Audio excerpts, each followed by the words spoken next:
Mungu amibariki wote. Nous saluons tous les frères dans les précieux noms de notre Seigneur Jésus-Christ. Wandugu wote tunawasalimu mujina damani ya Yesu Kristo. Commençons la prédication le vendredi, mais ça terminera le samedi. Ni mahubiri unaanza mkazi tano lakini itaisha mposho. Parce que nous sommes à cheval. Tuko mkatikati. Bon, je sais que c'est pas facile de tenir, de ne pas dormir. Mimi na kusema ina teketeke sana kuikala bila kulala. Mais que Dieu nous aide, que nous puissions suivre. Lakini Mungu atusaidie tupate kufuata mahubiri. Je ne sais pas si je serai long. Mimi kama mimi tahubiri birefu. Moi je peux prêcher même 2 heures du temps. Mimi nezikuhubiri hata masaa 2. 3 heures du temps. Hata masaa 3. Mais je compte prêcher l'essentiel. Mina tahubiri ya mafaa. Je ne vais pas aussi vous fatiguer. Na mimi sitemichokesha. Mais je me laisserai conduire par le Saint-Esprit. Lakini taza turo mtakatifu anyongozi. Je contrôlerai aussi les gens s'ils sont fatigués, je vais m'arrêter. Na mitangara kama watu wanachoka mitasimamisha. Nous levons pour la lecture de la parole. Tusimame kwa kusoma neno la Mungu. Genèse chapitre 6. Mwanzo sura ya 6. De verset 8. Mstari wa 8. Je vais commencer. Mitaanza kuruka. Noé trouva grâce aux yeux de l'Éternel. Lakini Noa akapata neema kwa macho ya Bwana. Verset 11. Mstari wa 11. La terre était corrompue devant Dieu. Sasa dunia yote mzima ilikuwa haribika mbele ya Mungu. La terre était pleine de violence. Ilikuwa na ukaidi. Dieu regarda la terre et voici. Mungu akaangalia dunia na kutazama. Elle était corrompue. Ilikuwa yenye kuharibika. Car toute chair avait corrompu sa voie sur la terre. Kwa maana kila kitu kilibisha njia yake pa dunia. Alors Dieu dit à Noé. Sasa Mungu akamwonyesha Nuhu. La fin de toute chair est arrêtée par devers moi. Mimi nachukua mpango ya kumaliza mtu wote. Car ils ont rempli la terre de violence. Kwa maana wanajala dunia na ukaidi. Voici je vais les détruire avec la terre. Tazama mitawaribu wote pamoja na dunia. Fais-toi une arche de bois de gopher. Wewe fanya chombo cha safina na mti wa gopher. Tu disposeras cette arche en cellules. Na utakata vipande mule ndani ya safina. Et tu l'enduras de poids en dedans et en dehors. Na utaweka bulimbo nje na ndani. Que le Seigneur ajoute la bénédiction à la lecture de sa parole. Mungu abariki usomi wa neno lake. Beaucoup de serviteurs de Dieu ont prié, ont prêché. Watumishi wa Mungu wetu walihubiri. Seulement j'étais là, je ne peux pas commenter dans les prédications, je n'écoutais rien. Mimi sikuwa nasikia niko pale siwezi kusema hapo. J'étais caché là-bas, bon. Mimi mwenye kufuchamu. Je n'ai pas su ce qu'ils ont dit. Mimi sikujua bila walisema. Donc quelques mots j'ai écouté mais j'ai pas ni matamko kilo. Aucune prédication ici qui était avant moi. Mimi sikufuata hata mahubiri moja ile ilihubiriwa hapa mbele. Donc comme nous avons la même parole, sawa vile tuko na neno moja, il est possible que je puisse répéter ce qu'une autre personne a déjà dit. Inawezekana niseme bile mtu mwingine anisha kusema. Je parle sur l'arche et le type de Christ. Niko nasema yule ya safina. Un type de Christ. Niko nasema yule ya safina yenye kwa mfano moja wa Kristo. Parce que Christ a plusieurs types dans la Bible. Kwa sababu Kristo anaonyesha mifano mingi Tout Biblia. l'Ancien Testament parle de Jésus-Christ. Agano yote ya kale unasema kuhusu Yesu Kristo. Tout le Nouveau Testament parle de Jésus-Christ. Agano mpya unasema kuhusu Yesu. Et Dieu a annoncé son plan. Na Mungu alitangaza mapu yake. Par des paraboles. Mafumbo. Par des types. Kupitia mifano. Par des prophéties. Kupitia manabii. Ça nous le savons depuis tout l'Ancien Testament. Ile tunaijua mwagano la kale yote. Mes frères. Sasa wandugu. L'arche c'est réellement le type de Christ. Ile safina kwa kweli ni mfano wa Kristo. L'un des types de Christ. Mmoja wa mfano wa Kristo. Parce que Jésus disait. Kwa maana Yesu alikuwa anasema. Vous sondez les Écritures. Mungu anachunguza maandiko. Vous pensez avoir en elles la vie. Mungu anaweza kusema unapata uzima. Mais ce sont elles. Lakini ni hayo maandiko. Ces écritures là. Ile maandiko. Qui parlent de moi. Iko nanishuhudia, iko nasema kuhusu mimi. Dans le livre de Hébreux, il est écrit. Kitabu ya Ibrania imeandikwa. Dans le rouleau du livre. Mwile gomba kitabu. Il est question de moi. Ni mambo na nihusu na nyangaria. Ça parle de moi. Iko nasema kunyangaria. William Branham pouvait dire. Kwa maana William Branham angesema. Si vous lisez la Bible. Mukisoma Biblia. Et que vous ne voyez pas Jésus. Na muone Yesu. Vous avez mal lu. Munasoma ile Biblia mubaya. Vous devez reprendre. Musema munapasa kuanzulula. Depuis Genèse. Tokea mwanzo. Chapitre 1. Sura ya kwanza. Le premier verset. Ile shairi ya kwanza. Là déjà. Pale. On parle de Jésus-Christ. Anasema kuhusu Yesu. La Bible est Jésus-Christ. Biblia ni Yesu Kristo. Sous forme imprimée. Hali ya maandiko. Ah, c'est terrible. Ni ya hatari ya Il n'y a mastajabu. pas un livre comme celui-ci. Hakuna kitabu kikufanana na Biblia. C'est le seul livre saint. Ni kitabu kimoja tu kitakatifu. Les autres livres, ce sont des codes de morale. Hii ingine ni namna tu ya kuishi. Ce sont des codes de morale. Ni vitabu tu Mais ya le namna ya livre kuishi. saint, Lakini kitabu takatifu c'est la Bible que nous ni avons. Biblia yetu kunayo. Nous avons parlé de 4 points la fois passée. Tulisema kuhusu manukta ine. Je ne peux pas répondre. Mimi siwezi kurudia. J'ai parlé du type de bois Mimi sema kuhusu hali ya mchi. qui était le bois de gopher. Yenye ilikuwa mti ya gofer. J'ai montré que les gens devaient être malléables Mimi comme le kusema bois watu de walipaswa gopher. kuichika neno. Je parlais du deuxième point, Mimi sema kuhusu nukta pili. des sortes de la nourriture. Ile aina ya Parce chakula. que dans Genèse 6, là nous venons de lire, Jumu mwanzo sura 6 mnatondoa le kusema. verset 21 nous dit Mstari wa 10 que nasema avant que Noé, mbele ya Noa, avant que Noé puisse entrer dans l'arche, mbele ya Noa ingia musafina. Noé a emmagasiné la nourriture Noa alichunga kwanza qu'on chakula devait mwakiba. manger Yenyewe wanapaswa pendant kula tout ce temps de la pluie wakati yote ya et mvula pendant tout ce temps que l'eau allait diminuer. na wakati ile mai ya mvula ipasa Donc, kushuka. dans l'arche, Nikusema on musafina n'amenait pas une nouvelle nourriture. hawakuwa naleta chakula On mpya, mangeait ce qui a été emmagasiné. walikuwa nakula chakula ile iliwekewa Et mwakiba. aujourd'hui aussi, Na leo pia nous ne mangeons pas de nouvelles choses. hatukule vitu Nous vipya, mangeons ce qui a été emmagasiné. tunakula ile iliwekewa mwakiba. Si vous refusez Kama mnakatala ce qui a été ile emmagasiné, ilichungiwa mwakiba, vous serez dans la famille. kusema mtabakia munjala, mtakufa. Dieu merci. Mungu akisanti. Dans ce temps de la fin, Mwi wakati ya il mwisho avait parlé d'abord à William Branham. alileta neno kwa William Branham, Emmagasine la nourriture. chunga chakula mwakiba. Et plus tard, Na kisha masiku il parlera à frère Franck. anasema na ndugu Frank, Emmagasine la nourriture. chunga chakula mwakiba, Et tu te mettras plus tard à distribuer na cela. yenyewe utapasa kukabula kumashika kumbele.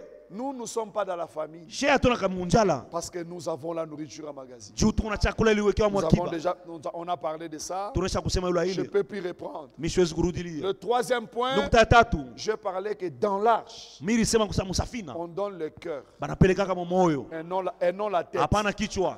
Le tour de contrôle de Dieu, Kusema fasi ile Mungu anaongoza vitu c'est le cœur, ni moyo, c'est pas la tête. haina kichwa. Et finalement, le quatrième point, Na nukta ya mwisho ine nous avons parlé que dans l'arche, tulisema kusema usafina on doit naître de nouveau. tunapasa kuzaliwa upya, Parce que juu même dans l'église primitive, hata mkanisa Dieu kumwanzo ajoutait ceux qui étaient sauvés. Mungu alikuwa anaongeza wenye kuokolewa kukanisa. Si vous n'êtes pas sauvé, Kama ce n'est uyaokolewa pas Dieu qui vous a ajouté. haina Mungu alikuongeza, Vous êtes venu vous-même. ulikuya wewe mwenyewe, Peut-être que tu as suivi ta femme, ni wewe mwenyewe pesa zingine tu as ulifuata mke suivi ton wako, père. ulifuata baba Mais yako, Dieu ajoute dans l'église lakini Mungu anaongeza kukanisa ceux qui sont sauvés. bale banaokolewa. C'est ce que nous avons parlé. Ndio ile tulisema. Maintenant, je vais parler du cinquième point. Mimi nitasema kwa nukta ya tano. Je vais ajouter, je ne sais pas si je vais parler de 4 points, 6 points, je ne sais pas. Leo mishika nitasema nukta Il y ina en au a sita. plusieurs, il y en a plus de 32. Iku ya mingi sana zaidi ya makumi Donc, tatu na je mbili. quitterai Kanyaka sans terminer même sous 15 peut-être. je Saa n'en- zingine minaweza kumaliza mahubiri bila kumaliza hata Mais 15. je vais redire l'essentiel. Lakini nitasema ya C'est que mafa. le Seigneur me dira de parler. Kile Bwana atasema C'est ce niseme. point que je toucherai. Ndio ile manukta mitagusa. Alors, je vais parler du cinquième point, Mimi nitasema kuhusu nukta ya tano. la vie privée. Nuksa maisha kipekee. Le point. Dans l'arche, Musafina personne n'avait une vie privée. hakuna mtu alikuwa Tu anaishi vas te maisha cacher yake. où, Hayakusema alikuwa où les safuta. gens ne vont pas te voir. Ndio kusema watu wako. Ils étaient tous ensemble. Bote balikuwa pamoja. Quand nous venons dans l'église, Wakati unakuwa quand kanisa, nous venons en Christ, tulikuwa katika Kristo. tu n'as plus de vie privée. Hauna na maisha yako ya kumpembeni. Ta vie me concerne, Maisha yako yananyangalia. ma vie te concerne. Maisha yangu pia yanakuangalia. Luc chapitre 12, Luka 12 verset 1er. mstari wa kwanza. Luc 12, verset 1er. Luka 12 mstari wa kwanza. Là, l'écriture dit ceci. Andiko inasema hivi pale. Sur ces entrefaites, les gens s'étant rassemblés Hii mambo watu wakajikusanya par milliers au maelfu, point de se fouler les uns les autres. ukipima wanaanza kufinyang'anya pamoja na wengine. Jésus se mit à dire à ses disciples, Yesu akaanza kuambia wanafunzi wake, avant tout, mbele ya yote, gardez-vous de levain du pharisien et des sadducéens, mwende mbali na chacho wa Wafarisayo na qui Wasadukayo est l'hypocrisie. yenye kuya nafiki. Donc le pharisien Nikusawa Farisayo. était spécialiste en hypocrisie. Mambo ya munafiki balikuwa basa kuijua Et sana. Jésus appelait ça le levain Na des pharisiens. Yesu alita chachu ya Mafarisayo. Les pharisiens étaient des grands hypocrites. Wafarisayo walikuwa wanafiki wakubwa. Mais tout le monde savait comment dans leur manière de se vêtir, Lakini watu wote walikuwa shojua namna leur ya manière de kuvala, parler. ya kusema, Quand ils sont au culte, wakati wako muibada, c'était des saints. balikuwa ni Mais batakatifu. Jésus dit des hypocrites. Lakini Yesu anasema Écoutez le wanafiki. verset 2 et le verset 3 avant que je puisse commenter. Msikie mstari wa pili na wa tatu. Il n'y a rien de caché qui ne doive être découvert. Hakuna kitu kile kufichama kenyewe Il n'y a akitafunguliwa. rien de caché qui ne doit être découvert. Hakuna kitu kile kufichwa kenyewe Ni kitafunguliwa. des secrets qui ne doit être connus. Wala siri yenyewe haitajulikana. Rien. Hakuna. Verset 3. Mstari wa tatu. C'est pourquoi Njoo kwa maana tout ce que vous aurez dit dans les ténèbres sera entendu dans la lumière. vyote vile mutasema mumagiza itaonekana, itasikilika munuru. Deuxième chose. Siku ya kitu ya pili, Et ce que vous aurez dit à l'oreille dans les chambres sera prêché sur le toit. na vile utasema kumbebeni kulisikia mtu mwingine mmachumba batihubiri waziwazi. Qu'est-ce que tu vas cacher? Nini leo utaficha? La Bible dit nulle créature n'est cachée devant Dieu. Biblia inasema hakuna hata kiumbe kenye kufichama mbele ya Mungu. Si tu fais l'hypocrisie, Kama unafanya c'est munafiki, parce que tu penses que tu te caches. juu unaweza kusema unaweza kufuchama, Malheureusement, lakini kwa ole nous avons des frères hypocrites, tuko na wanduku wanafiki des sœurs hypocrites. na wadada wanafiki. Malheureusement. Kwa ole Quand elles vont au travail, akienda kukazi, quand elles vont au marché, wakati anaenda kusoko, quand elles vont à l'école, wakati anaenda kumasomo, quand elles vont dans le voyage, wakati quand il anasafiri, va dans le voyage, wakati anaenda kusafiri, un hypocrite. ni munafiki tu. Quand il vient ici, Wakati anakuya quand hapa il chante, tout anabadilika, le monde peut penser watu wanasikia celui-ci va au ciel. huyo atenda kumbingu, Mais un hypocrite. lakini ni munafiki tu. David, Daudi il a pris la femme d'autrui. alichukua mke wa wenyewe, Il a fait tuer son mari. anaua mume wake, Il a fait semblant. yeye Si anasula. vous lisez l'écriture, Kama mnasoma andiko, David a organisé un deuil. Daudi alifanya kilio, Digne de son nom. kusema yeye anastahili kilio. Tout le monde dit vraiment David aimait Uri. Watu wote wanasema Daudi alikuwa anapenda Uri. David, vraiment, le roi aimait Uri. Kusema huyu mfalme Voilà alimpenda sana le Uri. deuil qu'il a organisé. Ni kilio kila alifanya.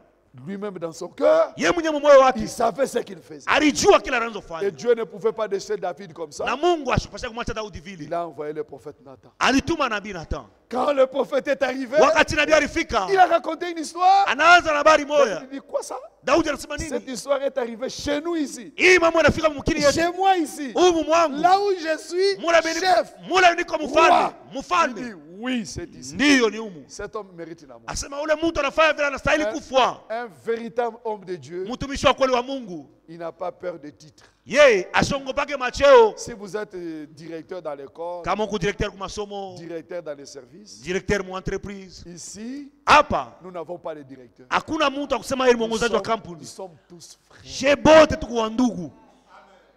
Tous frères. She bote tuko wa ndugu. Alors, Sasa Nathan l'a regardé. Daudi Nathan Cet homme-là, anamwangalia. c'est toi, David. Asema ule mtu ni wewe Daudi. David n'a pas dit, ne blague pas avec moi. Daudi asikuza usinichezee. Je suis le roi. Niko mfalme. Directement à genoux. Pale pale anatonga magoti. Pardonne-moi, Seigneur. Unisamee Bwana. Vraiment, j'ai fait.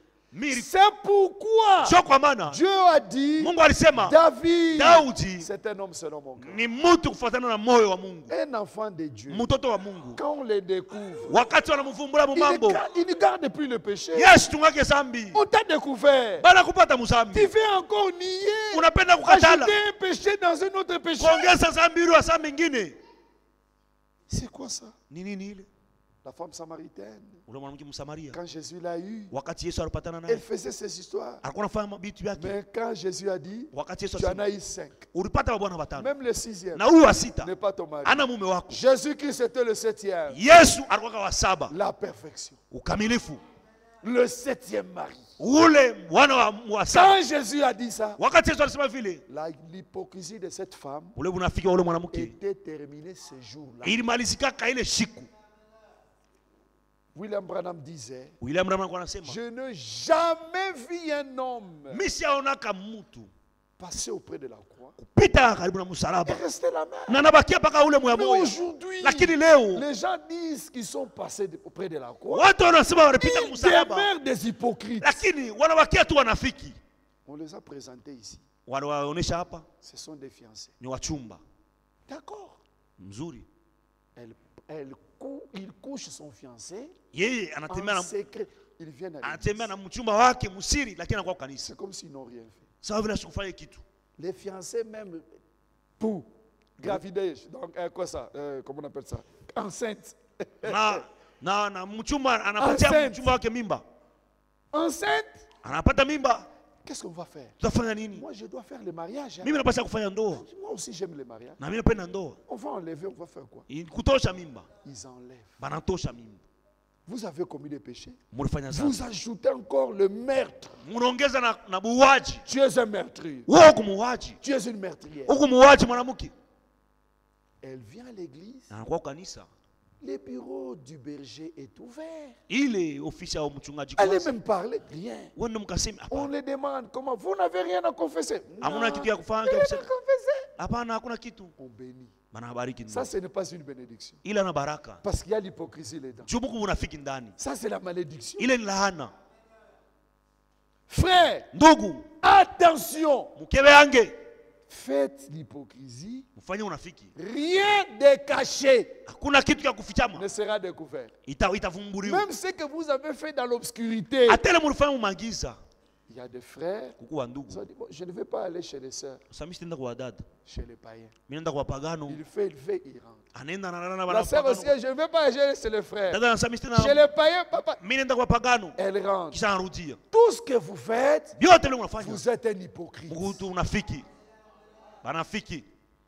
Un véritable hypocrite. Na banafiki bakweli. Il y a des gens qui fument. Hein. Watu Ah, unafuta. moi, je n'ai pas encore abandonné. Moi, je Mimi siacha kufuta. fume, il fume Anafuta et il termine. na anamaliza. Il brosse les dents. Anasukula mkino. Je vous dis que Mimi nawaambia kusema là, à Luanda, kule Rwanda on avait un frère tukwaga na ndugu moya zélé. alikuwa na bidii. S'il danse, Sasa kama tu unacheza vas dire que toi, tu n'as pas la joie du Saint-Esprit. utasema wewe hauna na furaha ya wokovu ya Roho Mtakatifu. Je disais, mais un jour, je me disais, Siku mimi un nasema jour, on a chanté, il n'a pas dansé. siku moja tunaimba Il siku. il n'avait pas eu l'occasion de prendre les chanvres ce jour. Asikupatake bahati ya kufuta bange. Sa joie venait du chanvre. Furaha yake inaanza kutokea Et kubange. personne ne savait. Na hakuna mtu alijuaka. Et moi, j'étais là devant, j'ai dit, comment, Na mimi kwa kule kumbele mnasema, comment ce frère aujourd'hui n'a pas dansé? je huyu ndugu leo ashicheze. Ça m'a tiqué. Je l'ai Ilinishangaisha. appelé frère, tu n'as pas dansé? Oh, non, non. Mimi namuita ndugu Il n'y a akucheze. pas un problème, il n'y a pas un problème. Sasa kuna mambo. J'ai dit, bon, je dois commencer à contrôler ses frères. Sasa mimi nitaanza kumwangalia huyu ndugu. C'était scandaleux. Ilikuwa kani kikwazo. Quand j'ai découvert Wakati nilivumbula ce que ces garçons faisaient, kile ule kijana anakuwa anafanya. donc il restait dans l'église, Alikuwa kanisa. dans les maisons de l'église, il restait là. Alikuwa nikala mnyumba ya kanisa. Un jour, je suis entré. Siku mimi nimeingia, La télévision qu'on avait, la petite télévision qu'on avait achetée chez ce frère là, television tukaacha kuzaa kwa ndugu. ça regardait la porte. Ilikuwa Et naangalia lui, il Mungu. avait toujours la télécommande en main. Na Quand vous alikuwa- venez, il touchait. Mais il touchait quoi? Je ne Alikuwa savais paka na telecommande mkono. Kama unakuwa yuko paka pas. na Un kusi. jour, moi, quand je suis venu, j'ai dit, donne-moi la télécommande. Siku mimi nafika na nipatie telecommande. J'ai retourné la télécommande. J'avais vu les decks fonctionner. Mimi naona sasa decoder kuna inatumika. Mais directement, il a mis une part. J'ai dit, mais les decks fonctionnent. Il regardait quoi? J'ai J'ai retourné là-bas, dans les AV. mimi narudia mule. Njoo akona bila kuwa naona. C'était un film pornographique. Ilikuwa ni mafilm pornographique. Il regardait les films pornographiques, mais il augmentait la musique chrétienne. Lakini alikuwa anaangalia mafilm pornographique, Quelle muziki ya hypocrisie. Kristo njoo Donc la anaongeza. musique chrétienne. Bantu wasikia sasa mimbo ya Mais Mungu le film, mnyumba. c'était pornographique. Lakini ku television kwa shaka pornography. Je l'ai eu. Mimi mpataka. J'ai fait sortir les disques. Mimi natusha J'ai disque. commencé à fouiller. Il y Mimi avait naanza kutafutisha plein mnyumba. de disques. Mulikuwa madiski ya mingi. Même de Billy Abel, Na Billy Abel, même de Kofi na Olomide. Koffi Olomide, À l'église, hein? mukanisa. J'ai fouillé Mimi natafutisha mnyumba. les boules. Mimi nakuta bange. Parce que ça, c'est la cigarette, ça. Iwa mfutaka kumbele milomo ni tumbaku ya kumpembeni huku njo bange. Alors, Sasa quand j'ai trouvé, pale je nipata savais que ça lui appartenait. mimi sasa hii kwa ni yake. Ça, c'est quoi? Hii nini? Bien-aimé, Mpendwa, priez pour moi. niombe. Donc, la joie du salut, là, Sasa ile furor kwa que nous, nayo on hiyo. pensait que c'était la joie du salut, Shida kwa nawazeka sasa ni ya wokovu. c'était la joie Ilikuwa ni furaha de chanvre. ya kutokea kubange. Vous voyez comment les gens peuvent être hypocrites. Munaona gisi kani watu wanakuwa wanafiki. Finalement, quand je l'ai pris dans la discipline, je ne vais pas parler de lui, et il a fui l'église. Na alikimbia kwa kanisa. Il a fui l'église plus tard. Kimamasiku kile alikimbia. Quand il a fui l'église, je l'ai suivi dans cette assemblée-là, là où il a fui. Pala alikimbia mimi naenda kumfuata mwile J'ai fait makutano. asseoir les bergers. Mimi namkalisha mchungaji na yeye J'ai pale. dit, bon, merci comme il est venu ici. Asante sana nakuya hapa. Ses frères ici, il est comme ça, comme ça. Huyu Comme ndugu ça, kwa hivi comme ça, kwa hivi comme kwa ça. hivi kwa hivi. Aidez-le. Mumsaidie. Il y a d'autres bergers qui sont compliqués. Hein. Kuku wachungaji wenyewe kwa nguvu sana. Il a dit, ah non, le frère Perena, lui, il est légaliste. On me dit, je suis légaliste. Anasema au ndugu 6 mois après. masheria. 6 mois après ou 5 mois après, ces frères-là, j'ai entendu qu'ils prêchent là-bas. Miezi 6 au 5 mimi nasikia sasa ndugu. Il a dit à cet homme-là que moi j'étais jaloux de son ministère. Il n'avait même pas manifesté Anamuonesha le ule ndugu ministère. sasa mimi kwa nasikia utumishi C'est wake buifu. pourquoi je l'ai suivi là-bas. Ndio kama mimi mfuata. Frère, aujourd'hui, Ndugu il a leo. engrossé plusieurs sœurs dans cette église. Anaisha kupatia wadada wa Pas mingi mimba une. mwile makanisa. Pas une. Hapana moya tu. On ne blague pas avec Dieu. Hein. Abachezake na Mungu. Alléluia. Amen. Ne faites pas l'hypocrisie. Usifanye bunafiki. Vous savez, même il y a des frères. Unajua kuku wa ndugu. Il prend sa femme. Toi, tu blagues avec moi. Unacheza na mbwa mke wake anampika makofi. Ikala kimya. Si ça arrive à l'église, Kama mimi nasikia sasa mchungaji tu deviendras anajua la mambo. deuxième femme du pasteur. Mimi wewe utakuwa mke wa pili wa mchungaji. Comment? Ikala kimya. Ça va, ça. La sœur aussi pour garder le mariage. Dada anaenjoa kuchunga ndoa. Anakala kimya. Écoutez ton verset, frère. Sikia mstari yako. Deutéronome chapitre 27. Kumbukumbu la Torati Nous sommes ensemble. Hein? 27. Deutéronome 27, Kumbukumbu la Torati 27. verset 24. Mstari 24. Maudit soit celui qui frappe son prochain en secret. Alainiwe yeyote anapika kuyake musiri. Et tout le peuple dira Amen. Na watu wote watasema amina. Si tu le frappes en secret, Ukimpika musiri, même si on ne connaît pas, hata kama tujue, même si la sœur va dire que c'est la porte qui m'a tapé ici, hata kama tata anasema ni mlango tu es ulivuka, maudit. wewe ushakulainiwa. C'est pas moi. Haina mie. Que Dieu nous aide. Mungu atusaidie. C'est que Dieu nous aide. Mungu atusaidie. Il y a même des sœurs, Kuko hata wadada elle a eu des enfants, Asa- un enfant ou 2 enfants, ashakuzalaka mtoto qui mwa tombent les wawili. frères. Ye anamulanda nduku. Ça, c'est notre cadette. Sa huyu ni tena mimba wetu. Donc, Ni kusema le frère l'a pris, il ne sait pas qu'il a un enfant. nduku anamuoa elle-même- asijua kusema yuko na mtoto. C'est que c'est son enfant. Lakini yeye mwenyewe ndio anashoga sana mtoto yake. Le jour où l'enfant est malade à l'hôpital, Siku ile mtoto kwa mgonjwa kwa on hospitali. l'envoie le message, écoute. Wanamtumia Déjà dans la maison du mari, hein, munyumba ya bwana. écoute, ton enfant ici Anasema mtoto yako huku est tellement malade, il a besoin de toi. eko mgonjwa sana na kuhitaji. Tu vas dire quoi au mari? Utasema nini? Dites la vérité, Sema parce que ukweli. c'est la vérité qui libère. Juu ni ukweli ndio kunaweka huru. Même des hommes. Hata wanaume. Si quelqu'un fait un enfant ailleurs, Kama il mshakuzalaka doit informer la femme. unapaswa kumuonesha mke Ne gardez pas utaoa. ça. Un Usichunge. jour, Siku moja il n'y a pas de secret akaleke qui siri ne doit être découvert. yenye watu wastaiwaka. Ça m'étonne. Hein? Il y Unanishangaisha. a des frères courageux. Kuku wa ndugu wana Ils utani. voyagent, Anasafiri, ils vont en Chine. anenda mushini. Toi, tu es parti en Chine acheter des choses. Uorenda mushini kuuza biashara. Il tombe avec une chinoise. Kisha pale anatembea na chinoise. Comment tu vas arranger ce péché-là? Sasa ile zambi utetengeneza je? Parce que selon le message, Kufuatana na tu, ujumbe, tu dois encore amener la sœur en Chine. unapasa kumpeleka dada mushini. Amener la sœur en Chine, comment tu vas reconnaître la chinoise? Sasa ukimpeleka tena mshini utamtambua jole mwanamke Parce ule. qu'elles sont identiques. Juu banaanza kufanana bote kumsura. Ne compliquez pas votre péché. Ni kusema usifanye dhambi yako kote na Que ça nguvu. puisse devenir comme une toile d'araignée. Itakuwa sawa nyuma ya ndana kubiri. Et tu ne sais pas là où tu dois commencer. Na ujue Parce que utaanzia la wapi toile ndio d'araignée, kukiri. quand vous rencontrez, ça commence où, ça termine où. Ukiangalia vile yule lulu Il y anainga a des au yule kuna gens qui ont des rianjia. péchés comme de toiles d'araignée. Kuko wanduku wako na mazambi kuko ya Ils ne nguvu savent sana. plus comment commencer. Il va commencer où pour Abajue réparer. kisi kanya ataikiri, ataitubu. Ne complique pas ta vie. Hapana kufanya tena maisha kwa nguvu. Va en Chine, achète des histoires calmement, rentre. Wende ukauze biashara yako, rudia mbio. Tu vas dans un pays de tout, tu vas faire ces histoires-là. Unaenda mwinchi kigeni kisha unaenda kutembea na Tu mwanamke. seras obligé. La Utashurutisha. sœur aussi va visiter la Chine Dada naye ataenda kutembea à cause mshini. de ton péché. Juu ya zambi yako. Attention. Que Dieu vous bénisse. Mungu amebariki. Je vais entrer dans le 6e point, sinon Mningia munukta sita. l'hypocrisie c'est déjà terminé là. Munafiki nenda Ne pale. sors pas ici avec cette hypocrisie. Usitoke hapa na munafiki. Qu'on fait ça aujourd'hui. Uikiri leo. Pire encore, Na mbaya zaidi il y a des sœurs kukuwa dada dans la maison, munyumba, dans les mariages, mundoa, quelques enfants eko na batoto qui ne sont pas de son mari. benye abana ba mume wake. Elle-même connaît, Ye mwenye anajua. mais elle va dire comment. Sasa ataisema. Si tu ne le dis pas, Kama uiseme, la porte du ciel aussi s'est fermée. mulango ya kumbingu inaweza kufungiwa. Tu es obligé Unashurutisha de parler. upate kuisema.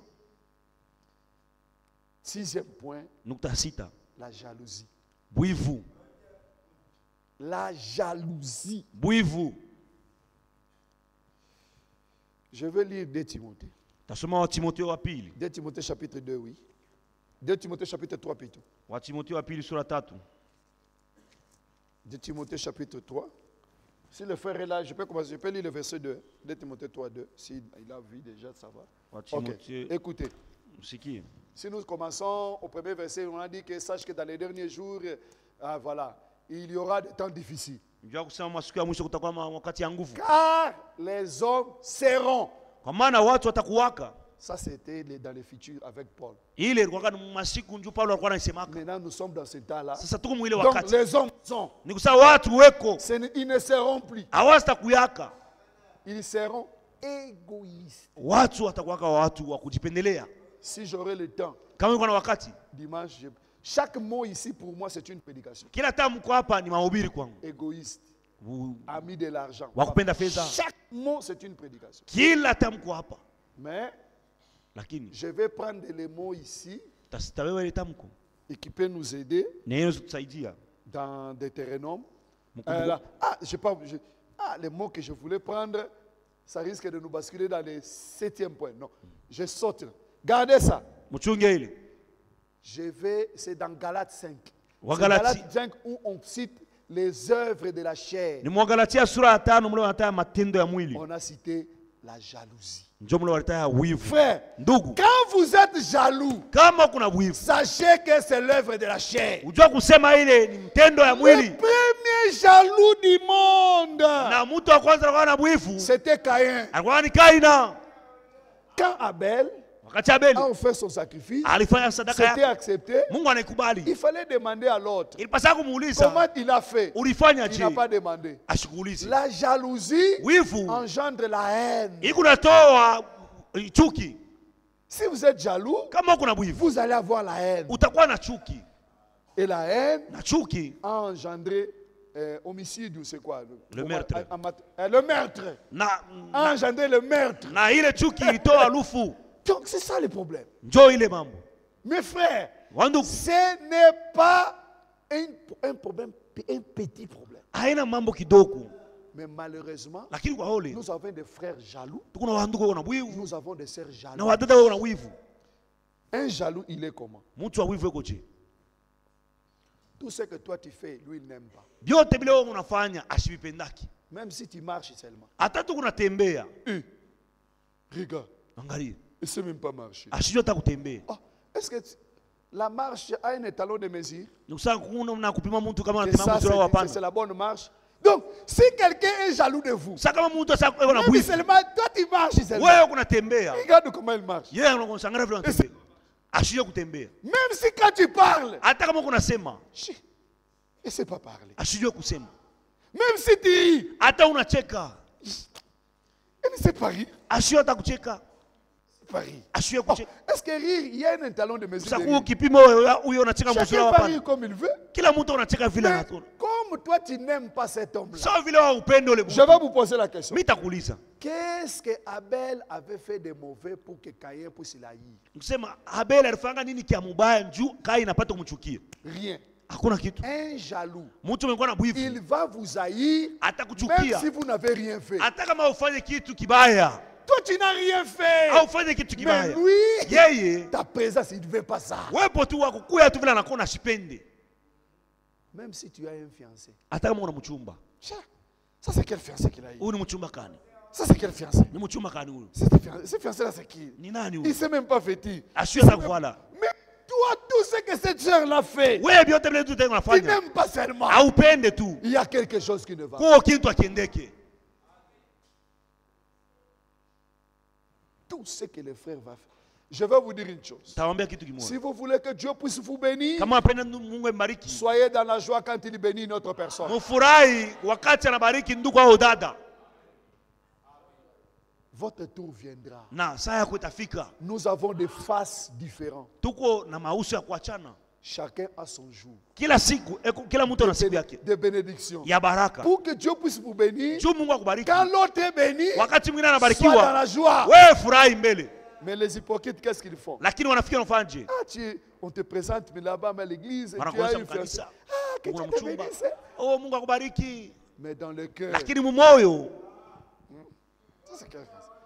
Toi, tu es un jaloux. wewe kuna bwivu tu. Tu es jaloux. Uko na bwivu.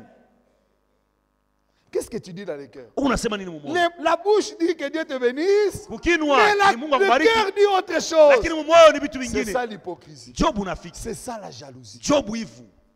Malheureusement, Kwa ole ça y est au milieu de nous. iko katikati yetu. C'est compliqué. Ni hatari. C'est compliqué. Ni ya nguvu Même sana. parmi les prédicateurs, des fois, lui, qu'est-ce qu'il prêche? Yeye kuna ubiri nini? C'est quoi ça? Nini ni? Frère, Ndugu, il faut louer Dieu napasa kumsifu quand Mungu. Dieu travaille avec une autre personne. Wakati Mungu anatumika na mtu Moi, mwingine, des fois, ça m'arrive. saa zingine unanifikia. Quand une autre personne prêche, je dis, est-ce que moi j'ai le ministère? Wakati mtu mwingine anahubiri, mimi naanza kushakia kama niko na Vraiment, de la utumishi. manière où il prêche là, Muna mnaenda kuna ubiri. je me dis, bon, moi je dois m'asseoir. Hein, Mimi napasa uikala. parce que vraiment, c'est ça le ministère. Huyu njoo na utumishi. Mais c'est comme cela. Lakini njoo Mais vile. les autres, ils n'aiment pas écouter les gens. Bengine wapendea Lui, kusikia il est mahubiri bengine. spécial. Lui, vous devez l'écouter. Yeye paka yeye Lui, mhubiri il n'a unajua pas napasa besoin de vous kushikia. écouter. Yeye ashitaji kumshikia. Tout ce que vous faites, c'est mauvais. Vyote vile mnahubiri ya bila Qu'est-ce qu'il a vya prêché là? hapana Mais atahubiri qu'est-ce nini? qu'il a prêché? Alihubiri nini? Non, non, non. Hapana. La jalousie, Wivu c'est une mauvaise chose. ni kitu kibaya. Ça amène les gens Iko napeleka à watu tuer les autres personnes. kuwa watu wengine. Tu ne veux, comme tu ne veux plus le voir, Sasa vile upende kumwona. si tu as l'occasion, Kama unapata bahati, aujourd'hui, sasa leo je vais le tuer. mimi nammaliza. C'est grave. Ni hatari. Je vais entrer au 7e point. Ni nukta ya 7. Prenez une bonne position. Si vous prenez cette position-là, vous allez dormir. Vous allez dormir. Mwikale mzuri. 7e point, Nukta ya 7. je voulais parler d'un mot qu'on appelle l'ingratitude. On a lu ça là. Fait basculer là, de Timothée là. Timotheo wa pili. De Timothée. Timotheo wa pili sura 3. Il y a un mot. Je vais prendre seulement un mot. Tawa tutamko moyo. L'ingratitude. Sasa kukosa shukrani. Car les hommes seront. C'est l'avant-dernier mot que je vais prendre. Les hommes seront égoïstes, amis de l'argent, fanfarons, hautains, blasphémateurs, rebelles à leurs parents, ingrats. Wakosa shukrani.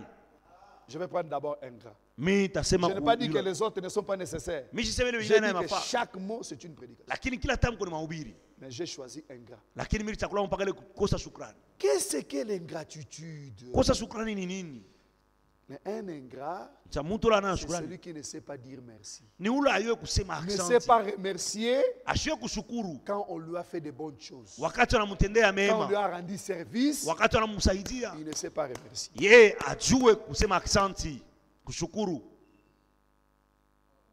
Et des ingrats, il y en a plusieurs. Même des frères. Même des sœurs. D'ailleurs, je commence d'abord avec les hommes et les femmes. Il y a des femmes, vous les achetez même des habits. C'est toi qui les vêtis, c'est toi qui les donnes. Le jour là, il y a mariage à l'église. Toi, tu n'as pas l'argent. Tu ne peux pas l'acheter les habits. Tous les habits que tu as achetés, c'est tombé dans l'eau. Dans cette maison ici, on ne m'achète pas les habits. Sœurs, soyez reconnaissants. Même les habits là que tu réclames là, ce que tu as dans le corps, est-ce que c'est toi qui as acheté? Il n'achète pas vraiment, tu es sûr. Il ne fait rien. Lui, frère, ne fait rien. Mais non, soyez reconnaissants. On m'a raconté une blague, une histoire. Comment on appelle ça? Un garde du corps de Mobutu. Qui a écouté la conversation de Mobutu et Bobi Ladawa. Toi, qu'est-ce que tu as déjà fait pour moi? Le garde du corps est tombé. Il dit, mais c'est pas possible. Ce que ce vieux ici fait, nous voyons. Mais comment cette femme dit que qu'est-ce que tu as déjà fait?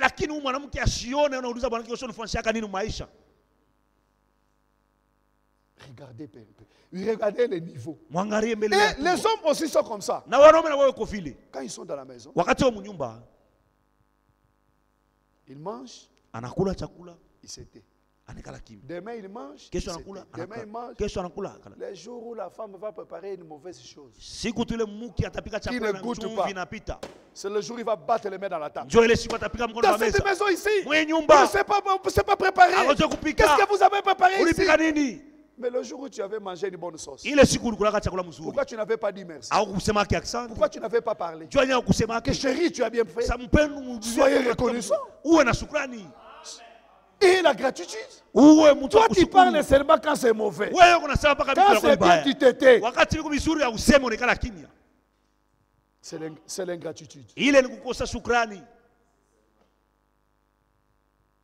Les jours où la chemise blanche, ce n'était pas bien lavé, c'est ce jour-là que tu vas parler. Tous les jours qu'on lave bien, toi, tu t'étais. C'est comme si on n'a rien fait. On n'a rien fait. Mais tu attends seulement quand ça sera faux. C'est l'ingratitude. Même les enfants sont devenus ingrats. Tu fais tout. Dans cette maison ici, les autres sont en train d'étudier à l'université. Qu'est-ce qu'on fait pour moi? Même les lits là où tu dors, c'est ton lit. Cette maison-là, c'est ta maison. Mais non, sois reconnaissant, les enfants. Sois reconnaissant. On ne fait rien dans cette maison. L'ingratitude. Si j'entre en détail, vous verrez que même toi, tu es ingrat. Et les parents aussi. L'enfant, c'est la fille là qui lave les assiettes. Et tu commences à dire, dans cette maison, qu'est-ce que vous faites ici? Moi, je ne vois pas votre importance. Non, sœur, soyez reconnaissants. Reconnaissez ce que les enfants font. Et tu leur donneras le courage de travailler encore. Même à l'église. Les anciens ne peuvent pas dire. Qu'est-ce que vous faites là? C'est mettre seulement des boules là, c'est tout ça. C'est quoi ça? C'est quel travail ça? Soyons reconnaissants. Chacun doit reconnaître le travail de l'autre. Vous savez, il y a même des frères que l'église a aidé. Il a eu des problèmes d'argent. L'église l'a aidé. Et c'est le même frère qui va aller dire mal, parler mal de l'église. atenda kusema Dans, vibaya dans kanisa. cette église, il n'y a pas l'amour. Oh, mwile kanisa muna mapendo. Dans cette église, on n'aide pas les gens. Abapendake bantu mwile kanisa. Et vous, vous allez écouter ça. Na mwe mutashikia ile. Un frère que vous avez hébergé, c'est vous. Nduku ule mulichunga kwenu kunyumba. Une sœur que vous avez hébergée, c'est vous. Dada ule mulichunga kunyumba yenu. Quand elle se marie, Wakati elle anaolewa. commence à parler mal de vous. Anaanza Dans cette kusema vibaya. maison-là, Oh, mwile cette nyumba. là. Ule dada. Toi aussi, tu es marié. Hein. Na wewe unaweza Maintenant, kuolewa. tu es marié. Na wewe ushakuolewa. Mettez aussi les gens dans votre maison. Nous voulons voir. Na wewe tunapenda tuone uchunge bantu kwa kunyumba yako. Mettez les gens dans votre maison. Weka bantu kunyumba Nous yako. voulons te voir. Na tunapenda tuone Donc, vile c'est toi qui es la bonne sœur. sawa vile wewe kudada mwema. Quand on vous a hébergé quelque part, Wakati wanakuchunga kunyumba soyez fulani. reconnaissant. Unapaswa kushukuru. On vous a hébergé. Bon, on ne m'a pas raconté la vie de quelqu'un. Hein. Abakunyonyesha maisha ya mtu. Je prêche par expérience. Niko nahubiri kwa kujua vitu vile vinapitikanaka. Je prêche par expérience. Niko nahubiri kufuatana vile vitu vile Plus de 32 ans berger, c'est pas facile. Donc je connais les choses que je prêche. Mimi najua vitu vile nahubiri. Alors je disais, Nilikuwa nasema, sœur, dada, soyez reconnaissant. unapaswa kuwa na shukrani. Frère, soyez reconnaissant. Unapaswa kushukuru. C'est très important. Ni ya mafaa. Alors, la personne que vous avez mis dans votre maison, Ule mtu mlichunga. c'est la même personne que vous allez écouter. Il a parlé mal là-bas. Njoo ule mtu Il a mwamwa. parlé Eko mal anasema là-bas. vibaya. La personne que vous avez donné l'argent, Ule mtu ulipatia c'est la pesa. personne qui parle mal de vous. Njoo ule mtu anasema Alors vibaya. les gens se fassent. Eko na mishimanga. Je ne veux plus aider les gens. Mtu anashirika sasa, mimi Parce sitasaidia que tena c'est mtu. terminé. Kuna Je malizika. ne veux plus aider les gens. Mimi sitasaidia Je ne mtu. veux plus aider les gens. Sitasaidia mtu. Oh, frère, Ndugu, si tu as pris cette décision ici kama ulichukua ile mpango et que hapa tu es là na huko hapa et que tu te dis, na unasema à cause de ce que ce frère-là a dit, juu ya bila ule ndugu à alisemaka, cause de ce que cette sœur-là a dit, juu ya bila ule dada alisemaka, moi je ne veux plus aider les gens. sitasaidia tena batu. Écoutez ton verset. Sikia Je mstari ne yako. peux pas lire seulement un, je peux lire 2 ou 3 ou 4 ou 5. Mimi naweza Comme kusoma ça, mbili ça va t'aider. au tatu, naweza kusaidia. Alléluia. Amen. Nous voulons écouter Napenda kusikia Galates chapitre 6. Wagalatia sura 6. Galates 6. Je peux commencer au verset 9. Naanza kwa mstari wa 9. Galates 6, 9. Écoute ce que la Bible dit. Msikie ile Biblia inasema. Frère, il est en retard. Là, ne nous lassons pas de faire le bien, Tusichoke kutenda mema. car nous moissonnerons au temps convenable Kwa maana tutafunaka wakati inayofaa si nous ne nous relâchons pas. kama atuache wala tuchoke. Nous pouvons dire Amen. Tunaweza kusema amina. Même s'il y a des ingrats dans l'église, Hata kama kuku watu même hawashukuru s'ils ne kanisa. veulent pas reconnaître, Hata kama hawawezi kutambua. frère, toi continue de faire le bien, Wewe endelea kutenda mema. parce que tu moissonneras au temps Kwa convenable. maana wakati inayofaa utavunaka. Dans 2 Thessaloniciens chapitre 3, Mwatesalonika wa pili sura 3. 2 Thessaloniciens chapitre 3, Watesalonika wa pili sura 3. le verset 13, la Bible dit. Mstari wa 13 inasema. 2 Thessaloniciens chapitre 3, verset 13. Watesalonika Frère, il dit, ndugu, pour vous, frères, juu yenu ndugu, ne vous lassez pas de faire le bien. msichoke kufanya kutenda Si mema. les autres peuvent se lasser, Kama wengine wanaweza mais kuchoka, pour vous, lakini frères, mwewe ndugu, alors ne vous lassez pas. msichoke. Si tu voulais te lasser, Kama ulichoka, si tu voulais te fatiguer, kama ulipenda ah, ces kuchoka, gens-là m'ont fatigué. unakatala sasa Ah, ces utasaidia. gens-là, non, non, non. Wale watu Non, wanatuchokesha. non, non, non, non, non, non. Hapana. Alors pour vous, ne vous lassez pas. Sasa juu yako usichoke. Écoutez ce que le Seigneur dit dans Matthieu 5, Msikie kile Bwana anasema Mathayo 5, verset 44. mstari wa 14. Là encore, c'est trop dur. Mule tena ni ya nguvu sana. Matthieu 5, 44. Mathayo 5 mstari wa 14. Mais moi, je vous dis, Lakini mimi nawaambia, aimez vos ennemis. mpendeni adui zenu. Même s'il a parlé mal de toi. Hata kama anasema aje, Aimez vos ennemis. muwapende adui yenu. Bénissez ceux qui vous maudissent. Mwe mubariki wale wana milani. Faites du bien à ceux qui vous haïssent. Mutendee mema kwa wale wanamichukia. Et priez pour ceux qui vous maltraitent et vous persécutent. Na muombee wale wanamitesa na kumiangamiza. Nous promettons, nous allons faire cela. Nalaka kusema mtafanya Je sais vile. que ce n'est pas facile. Unajua kusana Mais mteketeke. c'est ça, être, vivre la vie de l'arche. Ile ndio maisha msafina ile tunapaswa kuishi. La vie de l'arche, Maisha que msafina. les ingrats ne nous découragent pas. Wale wakosa shukrani wasituchokeshe. Je sais qu'ils sont là. Bashitulekeshe Ils beko sont hapo. nombreux. Même si cet ingrat-là, c'est ta femme. Même si cet ingrat-là, c'est ton mari. Ce sont tes enfants. Ne nous lassons pas de faire le bien. Cette église, moi, j'ai déjà fait beaucoup de choses. On ne me remercie pas. Non, nous, même si on ne remercie pas, je sais que c'est Dieu qui me payera. Je continuerai de faire le bien. Jacques, je vais terminer par Jacques. Jacques chapitre 4. Verset 17. Je vais entrer dans le 8e point. Ne dormez pas. Soyez là. Celui donc qui sait faire ce qui est bien et qui ne le fait pas commet un péché. Si tu sais faire ce qui est bien, frère, et que toi tu ne le fais pas, tu commets un péché.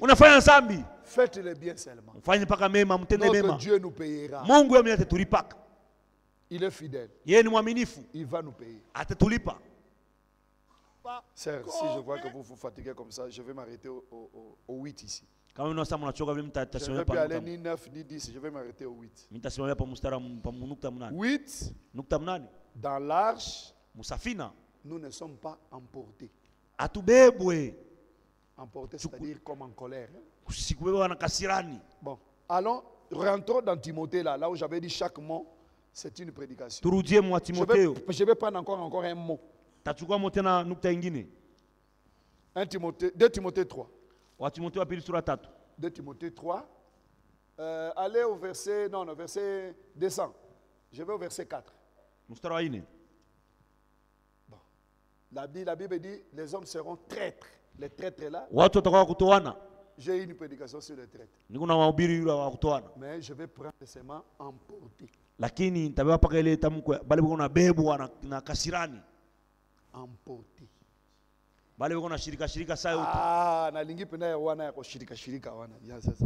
Donc, les gens sont emportés.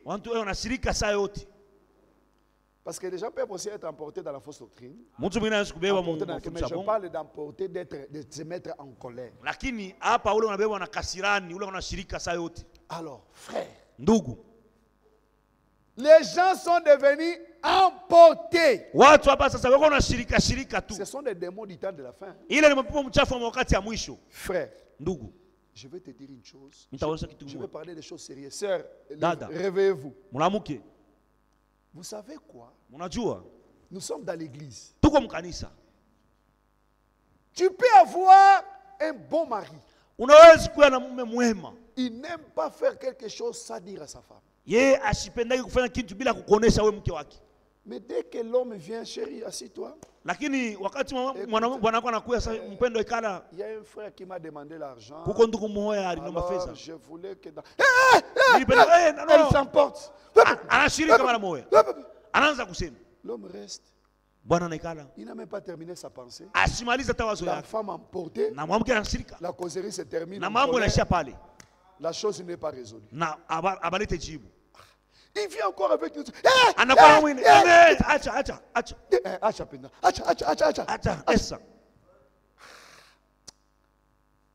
Finalement, le mari va prendre une décision.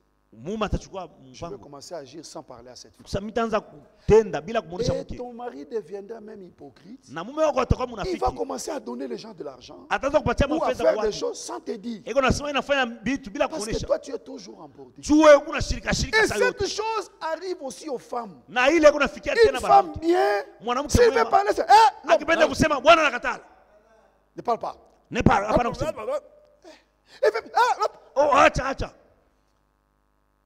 Alors, la personne emportée, soit l'homme ou la femme, il donne un mauvais comportement à son partenaire. Ton partenaire souffre à cause de son comportement emporté. Tu lui as donné un comportement qui n'est pas le sien.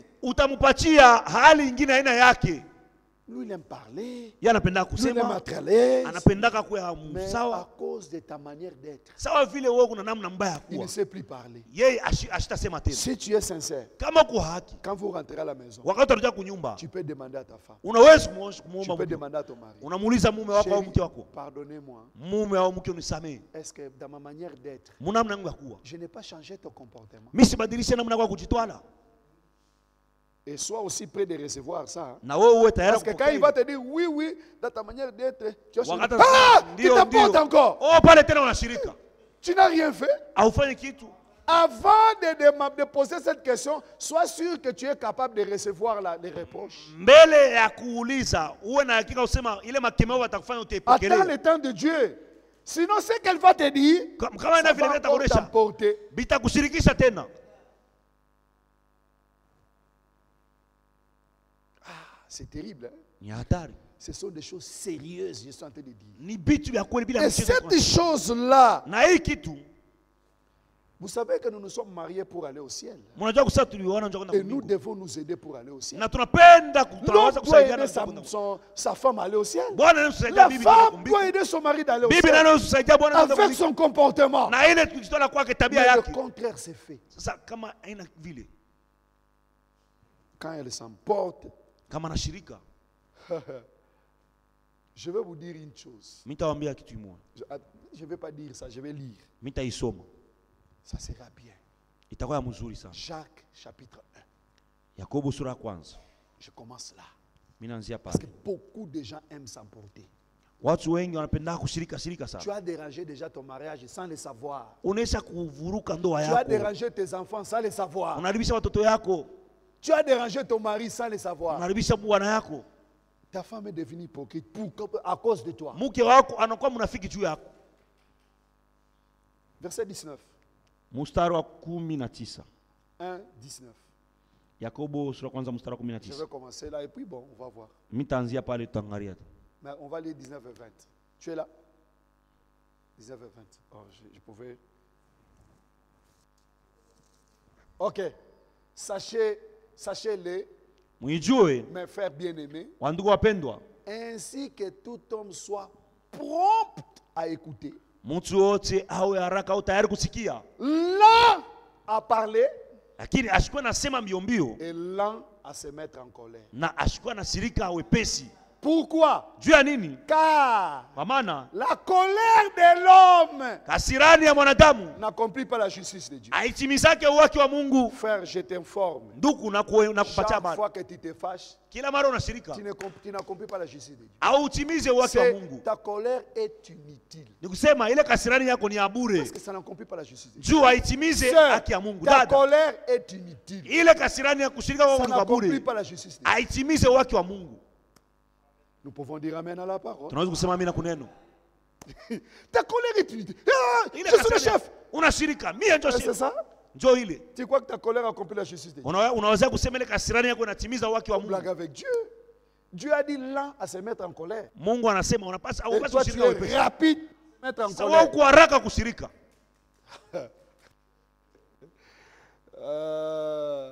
Les enfants de Dieu ne sont pas emportés. Batoto ya Mungu bashirika kishirika. Ce sont les hommes les plus calmes de Ni Dieu. watu wako watulivu mdunia. Très calmes. Watulivu sana. Je vais encore ajouter un verset. Mimi nitaongeza tena mstari mwingine. Éphésiens, Wa Efeso chapitre 4. sura ya 4. Comme les gens dorment beaucoup, je vais m'arrêter dans ce point-ci, 8e. Je ne vais pas avancer. Ok. Éphésiens, tu as dit le verset 26. Mstari wa 26. Verset 26. Éphésiens 4, 26 d'abord. Je dis d'abord 26. Si vous vous mettez en colère, Kama unashirika ne péchez point. usitende zambi. Comment vous allez pécher? Que Mtatendaje? le soleil ne se couche pas sur votre colère. Kama unashirika bushiku bushingie. Si tu es en colère, ça va. Dieu te Kama tolère. unashirika ni mzuri. Dieu a toléré. Mungu anavumilia. Mais si ta colère va jusqu'à demain matin seulement, Sasa kama kasirani yako bushiku unaingia tu as péché. unatenda zambi. Pour que tu ne pêches pas. Comme aujourd'hui, la 1h du matin, si ta colère reste jusqu'à aujourd'hui, tu as déjà péché. Tu as déjà péché. Mais nous avons des sœurs. Donne des dons aux frères pendant 2 mois. Pendant 1 mois, toujours en colère. Cette personne-là, même si tu pries, ta prière c'est seulement au toit. Parce que Dieu déjà dit que si ta colère dort, c'est la manne pourrie déjà. Ça ne peut pas mourir. Donc ça ne peut pas dormir. C'est déjà un péché dans ton corps. Tu es en colère, ça va. Moi, je vais contrôler l'heure. Si ma femme se fâche, je contrôle l'heure. Parce que moi, je ne me fâche pas. C'est difficile de vous dire ça. J'étais un homme très colérique avant de croire à la parole. Mais je suis devenu un homme le plus souriant.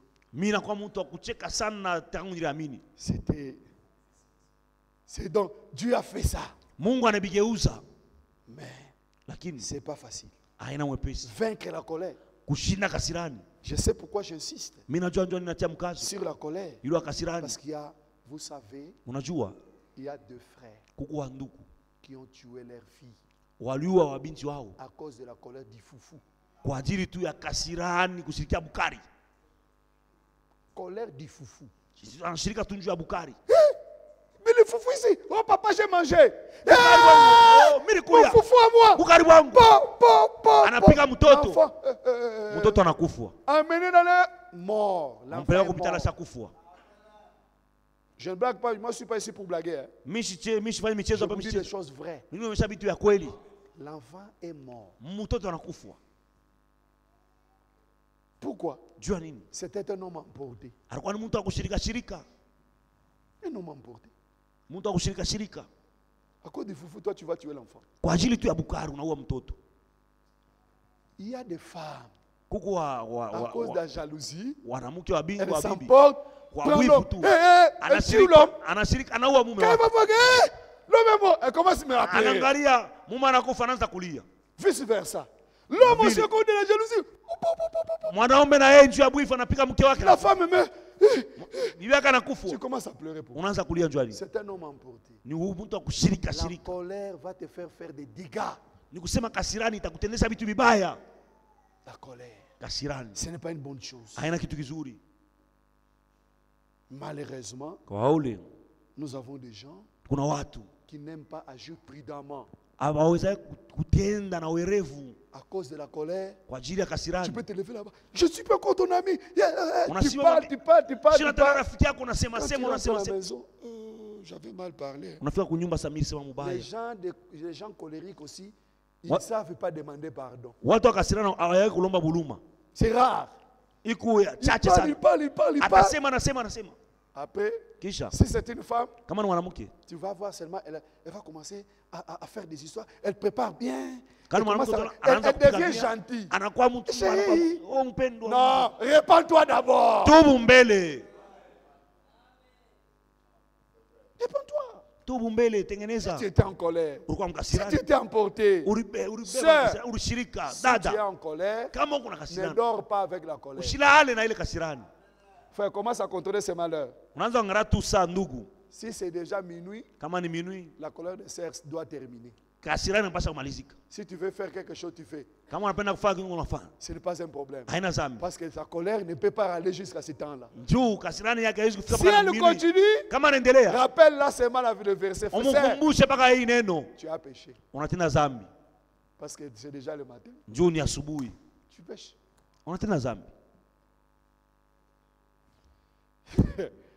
Les hommes, vous devez être romantiques.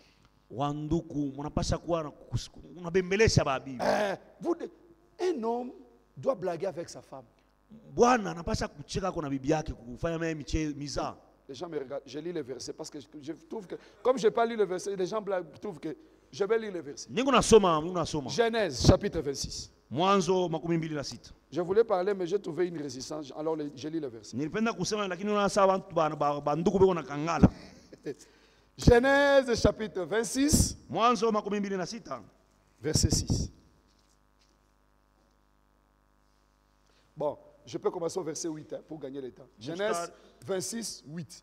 C'est Isaac et Rebecca qui sont allés chez les Philistins. Mwanzo 26 mstari wa 8 Quand ni ils sont Isaac arrivés là-bas, na Rebeka walienda kwa Filistini. tout le monde, celle-ci, c'est ma soeur. Anaonyesha watu wote kusema Même huyu le roi Rebeka a cru que c'est sa soeur. ni ndugu yangu mwanamke Bon, na mfalme naye on anaona savait que sasa c'est sa soeur. bado yaka sasa ni ndugu yake mwanamke. La Bible dit, Biblia inasema comme son séjour s'est prolongé, sawa vile balikuwa naendelea na mashiku il kala mule. arriva que Abimelech, le roi des Philistins, Ikafika kusema Abimeleki yule mfalme wa Filistini regarda par la fenêtre, akiangalia kwa dirisha vit Isaac qui battait sa femme, anaona Isaac mwenyewe alikuwa anapiga mke wake, qui plaisantait avec Rebecca sa femme. alikuwa anafanya mizaa na Rebeka mke wake.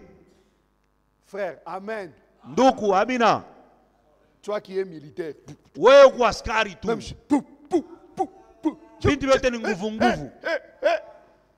Isaac plaisantait avec sa Isaac alikuwa anafanya mizaa na mke wake. Non, non, frère, non. Ndugu, mrudishe. Montez. Il y a quelque chose de très important. Montez. Verset 10. Abimelech fit appeler Isaac et dit, Abimeleki akaita Isaka akisema, certainement, kwa hakika c'est ta femme. ni mke wako ule. Pourquoi il a confirmé c'est sa femme? Juu ya nini alihakikisha kusema ni mke wake? Le genre de blague que Isaac a fait à cette femme-là, Ile mizaa Isaka alikuwa anafanya le roi a vu qu'un frère avec sa soeur, ils ne peuvent pas blaguer comme ça. Anaona kusema ndugu mwanaume na mwanamke mkubwa na mdogo hawezi kufanya ile michezo. Si j'étais entre nous les mariés, j'allais faire ça. Kama ilikuwa katikati mpaka watu J'allais sasa créer cette blague-là. mimi pasa kusema ile mchezo. Lakini kuna watoto katikati yetu.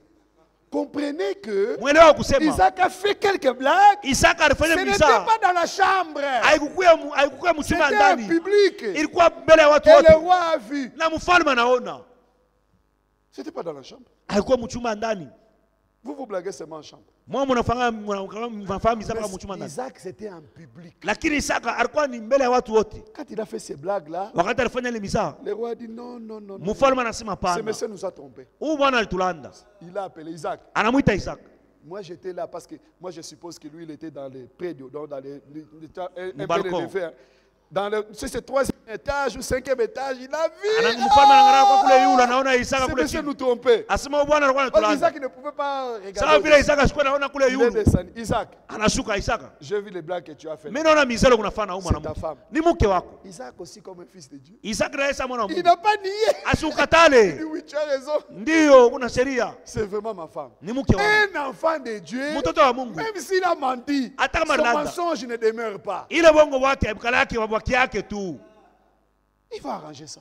Atatengeneza. Isaac a dit oui, c'est ma femme. Isaka J'avais peur. Mimi nilikuwa na boka. Mais toi, Lakini wewe si toi tu entres au salon, ukiingia msano, tout le monde sort. watu wote wanakimbia. Tu dis, toi dans ton cœur, tu dis, le roi est en train. Manya sema simba anakuya. Ah, les autres doivent rentrer. Hein. Ah non, frère. Laissez être militaire chez toi. Usikue askari kwako kunyumba. Ne sois pas un militaire. Usikue askari.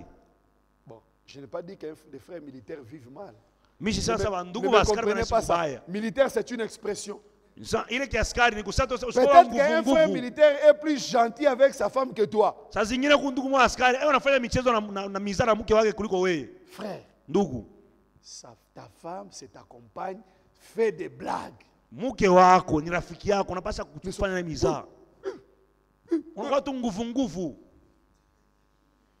Quand tu arrives là-bas, Ukifika tout le monde comme si c'est le maître qui est venu. unaona tu sana Fixe, croisez les bras. ni jemadara anafika. Mikono, mnyoroshe mikono. Non. Hapana. Les enfants doivent être à l'aise dans leur maison. Batoto wanapaswa kuwa La mstari maman doit nyumba être à l'aise yao. dans sa maison. Mke wako anapaswa kufurahi kwa Parce que nyumba c'est yake. son ami qui est venu. Njoo ni rafiki yake anakuya. Isaac faisait des blagues Isaka alikuwa anafanya mizaa à cause de votre sommeil. kwa ajili ya J'ai encore usingizi. d'autres points. Niko na manukta ingine. Je peux, à partir au point comme aujourd'hui, Sawa leo. moi je me limite là. Mimi nasimamia hapa. Que le Seigneur vous bénisse richement. Bwana Mungu ambariki sana. Je peux ajouter? Ça va. Ouais, la matière est là. Hein? Mahubiri kwako. J'ajoute Mimi naongeza Le 9e point nukta tisa qu'on appelle la mondanité. ile wanaita kidunia. Un frère avait parlé de mondanité ici. Kuko ndugu mwasanwa kidunia hapa. Le mot mondanité était sorti dans une des prédications le soir ici. Ilitoka Qui avait mahubiri parlé mwa. ça? Nani alisema? Ah, Dieu te bénisse. Mungu akubariki. C'était parmi les mots que j'ai écoutés dans les prédications. Njoo ile matamko J'ai dit, oh, mlisikia. mais le frère a parlé aussi de mondanité. Ndugu anasema kidunia. Dans la prédication, comment puis-je vaincre? Mwile mahubiri mitashinda je? Le paragraphe, je pense, attendez, comment puis-je vaincre? Le paragraphe 145. Paragraphe 145. Frère Banam a prêché ça le 25 août. Ndugu Branham alihubiri le 25 août. Le 25 août, je n'ai pas écrit bien la date. Le 25 août, je crois 62. 25 août. Non, 63. Comment puis-je vaincre? Je vais aller au milieu. Mitashinda je. Ou je vais commencer au début là. Nous sommes parfois tentés de faire demi-tour. Mara nyingine tunaangalia tunasukuma kurudia nyuma. Beaucoup de vous sont tentés de retourner dans les dénominations. Watu wengi wanapenda kurudia mazebu. Je saute un peu. On vous demande de quel membre êtes-vous membre de quelle église? Banakuuliza wewe unaingia kama kanisa À gani? quelle église êtes-vous affilié? Wewe unaingia kama kanisa Nous gani? sommes tentés de le faire. Tunapimaka kufanya vile. Chacun de nous est tenté. Kila mmoja anapima kufanya vile. Nos sœurs sont tentées de faire demi-tour. Wadada nao wanapima kufanya De faire kurudia. de faire demi-tour, de faire arrière, marche en arrière, Kurudia nyuma. de se joindre à certaines églises. Kwenda kuunganisha kwa kanisa ingine. Écoutez maintenant. Musikie sasa. Il dit entre elles de s'habiller comme elles entendent. Vous voyez, vous êtes tentés de le faire. Muna, vous faites un demi-tour. Vous Vous devenez populaire dans cette génération méchante. Le péché principal parmi notre peuple, c'est la mondanité. C'est la Bible qui le dit. L'âge de la Odyssée était il est mondain. L'âge de la Odyssée est mondain. Frère, aujourd'hui, les sœurs, elles sont devenues les sœurs de la ville.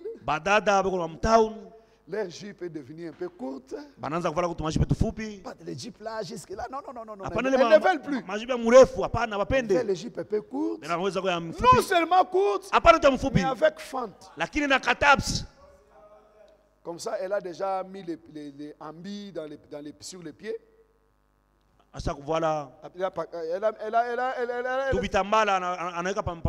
Elle fait que les gens puissent voir les pieds là. Les chocos, comme on dit en lingala. Les pieds jaunes. Parce qu'elle a mis les ambis. C'est pourquoi elle veut mettre cette jupe-là. Il y a des jupes transparentes.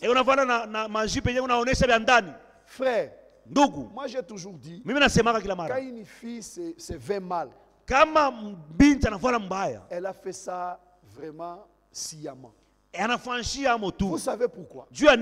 Parce qu'elles ont presque toutes, à 100%, 99%, elles ont des miroirs. Dans leur chambre. Même dans leur sac.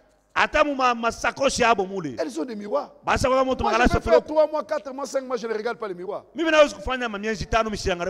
sais que si je fais ça, la cravate est au milieu. C'est tout, je pars.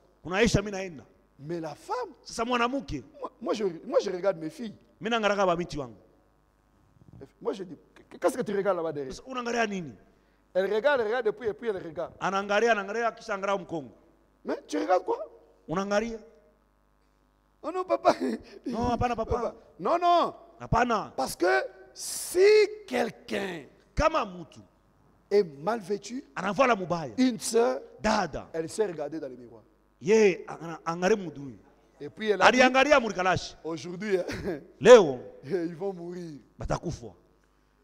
Ils vont mourir. La manière où je suis déjà, ils vont mourir. Mais ce sont les autres là qui vont mourir. Nous n'allons pas mourir.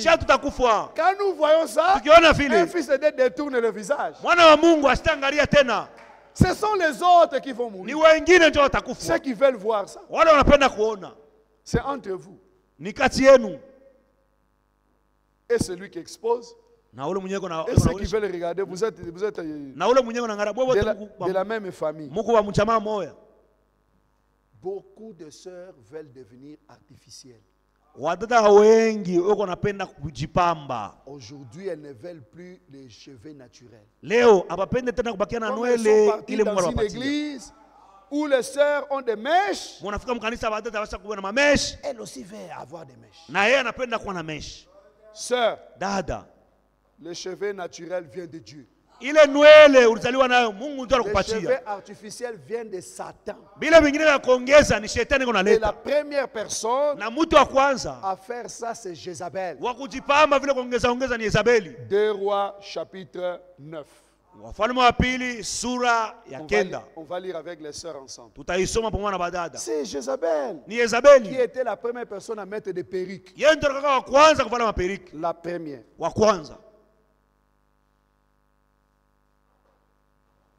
La mondanité. Tu peux lire la Bible? 2 Rois chapitre 9 verset 30. Écoutez. Jéhu entra dans Jezreel. Jézabel l'ayant appris.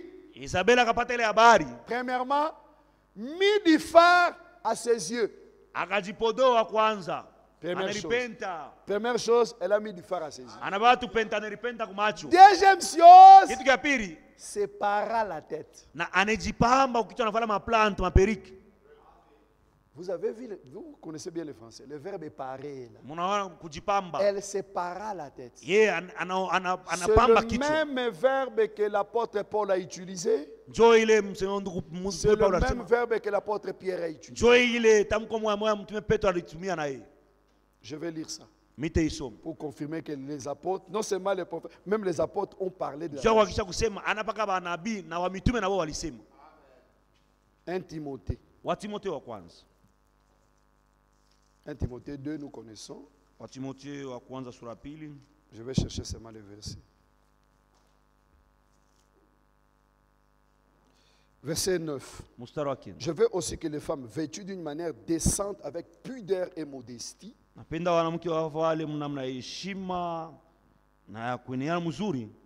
pudeur et modestie, ne séparent, le verbe pareil revient, ne séparent ni détresse ni d'or. Vous avez le dictionnaire, vérifiez, le verbe pareil signifie ajouter pour embellir. C'est ça le verbe pareil. Pareil signifie ajouter pour embellir. Alors, ne séparent ni détresse, ni d'or, ni de perles, ni d'habits. Ça d'abord, c'est l'apôtre Paul. Allons à l'apôtre Pierre. 1 Pierre 3. Ça, vous allez voir que ils ont utilisé, comme je le disais, le même verbe.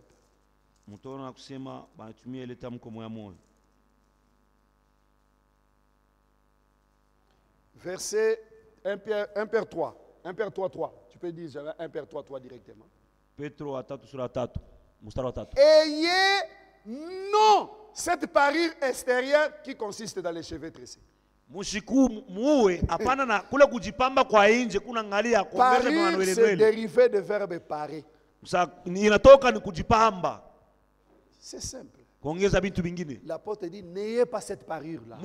N'ajoutez pas ces choses-là que Jézabel avait ajoutées. D'ailleurs, si je lis Frère Branham, ça sera encore grave. Ça sera grave. Ce sont des poils de cheval. Des poils de cheval, comme Frère Branham l'appelle.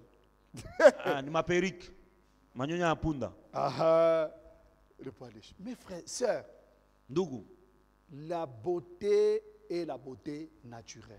urembo ni urembo ile ulizaliwa nayo. Cet évangile est rare, je le sais. Hii injili iku chache mimi Dans naijua. la prédication, je crois à la seconde venue. Mumahubiri kule kuja kwa pili. Frère Branham dit, quand vous restez dans cette prédication, Kama ndugu na masa mkibakia mwi mahubiri, vous ne serez pas populaire. amustakuwa na kavumu.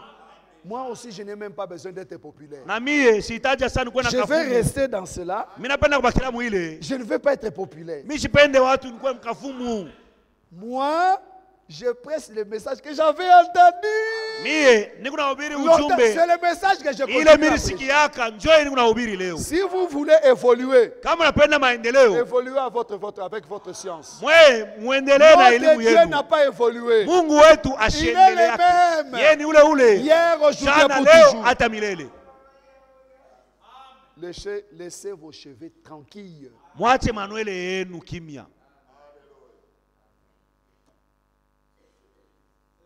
Si j'avais l'occasion, Kama nilikuwa na bahati, frère, D'où? Banam parle de l'homme. Qu'est-ce qu'un homme? mwanaume ni nani? Je pouvais vous parler de cela. Mimi nipasa kubisema. Il dit qu'un homme, ce n'est pas celui qui a des muscles. Ndugu mwanaume anasema mwanaume ana ule kuna Mais biceps. un homme, c'est le caractère. Mwanaume ni tabia. Et un homme qui laisse sa femme faire ça, Na mwanaume unaacha mke wako anaka vitu ya vile. il n'a pas beaucoup de grammes d'hommes en lui. Ni kusema yeye eko vipepelo sana. Donc, il n'a pas beaucoup de grammes d'hommes en lui. Ni kusema ule ana mwanaume. Donc, c'est un homme compliqué. Yeye ni wa hatari sana. Donc, c'est la femme de sa femme. Yeye ni mke wa mke wake. Moi, je ne sais pas. Tu lui dis ça, moi, je ne sais pas ce qu'il doit dire. Moi, je parlais en français. Ok. Merci, frère. Vous voyez qu'un homme doit mettre de l'ordre dans sa famille. Mwanaume Parce que anapaswa c'est lui le kuleta pasteur. utaratibu mjamaa yake. Chaque pasteur sera jugé. Yeye ndio mchungaji. Kila mchungaji atahukumiwa, Chaque pasteur atasambishwa. sera jugé. Kila mchungaji atasambishwa. Écoutez, Musikie. je vais te lire encore notre sœur. Écoutez ce verset ici, ça va t'aider. Musikie tena hii mstari tatu. Proverbe 7. Mezali sura 7. Proverbe 7, frère, tu peux mettre le verset 10. Hein? Mstari wa 10. Proverbe 7, 10. Et voici, il fut abordé par une femme ayant la mise d'une prostituée. Natazama mwanamke moya alimtokelea alikuwa anakuonekana kwa ndumba. Donc, elle n'était pas prostituée.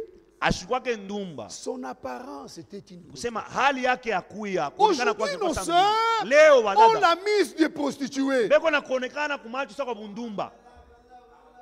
Imaginez-vous, vous avez un papa, par exemple, sérieux comme moi. Mwawaza kwa muna baba mwenye kwa bila mkali sana mimi. Tu viens, oh papa, Mimi nakuwa sababu je vais vous présenter celle-ci, cette sœur ici, je vais la prendre comme fiancée. mimi nakuwa kuonesha huyu dada mimi nafika kumchumbia. Je regarde la sœur, Mimi naangalia dada même ses ongles, hata mankucha yake ça brille. iko na ngala. Elle a mis le vernis blanc. Ashaweka ma vernis waita mabazi ile ma vernis Elle a mis le vernis blanc. ya mweupe. Ah! Tu regardes à la tête jusqu'aux pieds, Unaangalia kukichwa kwa mikulu. rien du message. Hakuna hata kitu inaonyesha sasa kwa mimi Donc si on ujumbe. coupe la tête de cette sœur-là, on peut Baki croire kata kichwa cha dada. qu'elle prie à combat chez Maman Olange. Utaona nasema eko tu mazebu ndio maana Si naomba on mama fait wala. accident, la tête est partie, on va dire, ah! Kama anapata Non, msiba cette sœur kichwa ici, kinaenda. cette face ici, on ne peut pas montrer ça dans le message. Asa hii On uso prend la yake. photo, on doit montrer ça dans les dénominations. Tuibebe tukionyesha Mais mazebu. quand on verra seulement les cheveux crépus, Tukiona tu ile ndwele ces ile. cheveux, c'est le message. Hii ni ya ujumbe. Mon épouse voyage beaucoup. Binti Ma wangu femme, anasafiria ma sana. femme voyage beaucoup. Binti wa mke wangu anakuwa Elle anasafiri. est toujours aidée par des gens inconnus Na nipaka bantu wala shweki ndio wanamsaidia. à cause de son apparence. Juu ya vile anakalaka tu Toi, tu es une kuonekana. sœur du message. Asa wewe Ok. kutoka mujumbe. Oui, je suis une sœur du message. Ndio. Alors, donc, et chaque jour quand elle voyage, quand elle rentre, quelqu'un l'a fait faveur parce qu'elle est du message. Kila siku kama anasafiri mtu mmoja anamfanyia fadhili njuni ya mjumbe. Les frères, là où elle partait dans un digne de province, le faisaient toujours des faveurs. Un jour, Siku moja une autre sœur qui est venue la connaissait. Il dit, Maman pasteur. On dit, oh, maman pasteur c'est qui? Cette sœur ici. C'est pourquoi elle est comme ça. Tu as dit la femme du pasteur, tu ne parles pas. Moi, je suis venu dans les comment on appelle ça, dans les business. Comment je vais me présenter femme du pasteur? Donc, sœur, moi, si je suis dans le véhicule, quand je vois une fille à mèche, je ne l'aide jamais. Comment je vais le mettre? Parce qu'elle peut être compliquée. J'aide toujours les sœurs qui ont des cheveux naturels. Je suis trop sûr que c'est notre sœur. Je fais des faveurs. Mais toi, c'est que sur mon chemin, tu n'auras jamais. Je te passerai. Même si tu dis frère, je dis oui. Je ne sais pas si tu es sœur ou pas. Parce que tu as la mise d'une prostituée. Même un frère, quand il coupe les cheveux, vous regardez comme un musicien. Et il vient pour fiancer ma fille. Quand je regarde ses mains, je dis merci frère, mais ici ce n'est pas possible. Tu peux aller et votre relation, si ça veut commencer, ça termine ici. Parce que cette apparence ici, je ne veux pas ça chez moi. Parce que j'imagine comment ils seront mes cocos. Ils seront comment? Ils seront comment? Mes petits-fils, ils seront comment? Parce que la chrétienté diminue de parents au fils. Au fur et à mesure, si papa était spirituel, les enfants seront spirituels, mais moins spirituels que papa. Et là-bas aussi, ça diminuera. Si toi tu es déjà comme ça. Mais j'imagine mes petits-fils.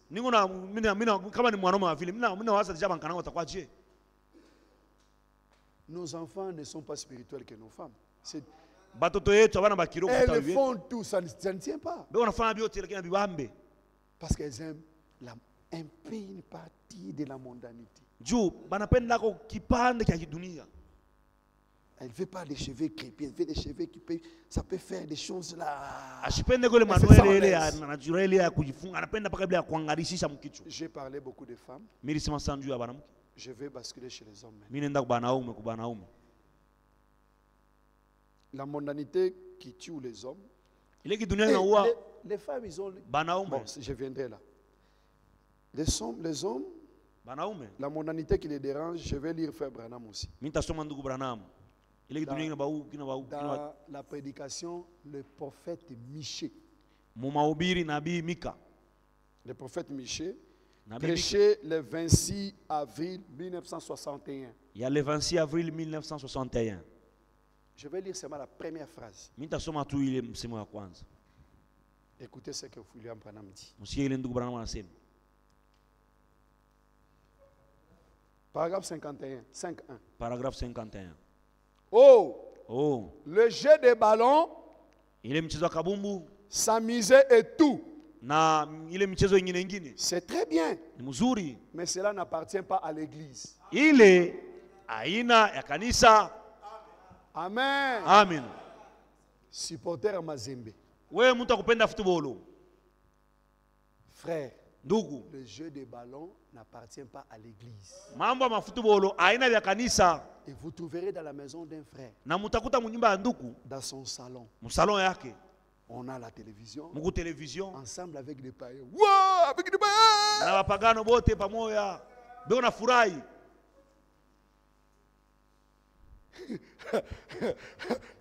On a marqué. Oh là, c'est qui? Toi, tu es qui?